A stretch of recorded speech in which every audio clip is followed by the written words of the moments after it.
தப்பு பண்ணேன்னா பயந்து பயந்து தான் வாழணும். உன் கண்ணுக்கு தெரியல. இப்போ அரசியல்வாதியெல்லாம் தப்பு பண்ணலையா? எத்தனையோ கெட்டது செய்கிறான், அவன் எல்லாம் நல்லா இருக்கான். அவன் நல்லா இருக்காங்கிறது உன் மேலோட்ட பார்வை. உள்ளுக்குள்ளே போனாதான் அதுக்குள்ளே என்னென்ன இருக்குன்னு தெரியும். புரியுதுங்களா? என்னைக்கும் ஈக்குவல் ரியாக்ஷன் இருக்கும். ஒவ்வொரு ரியாக்ஷனுக்கும் ஈக்குவல் ரியாக்ஷன் இருக்கும். நீ நல்லது பண்ணால் உனக்கு நல்லது வரும், நீ கெட்டது பண்ணால் உனக்கு அது கெட்டது வரும்.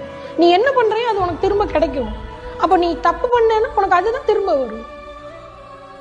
சரிங்களா? அப்போ நேர்மையாக இருக்கிறது கோமாளித்தனம் இல்லை. இது உங்களையே அறியாமல் உங்கள் மனசில் விதைக்கிறாங்க. நேர்மையாக இருக்கிறது தான் கெத்து.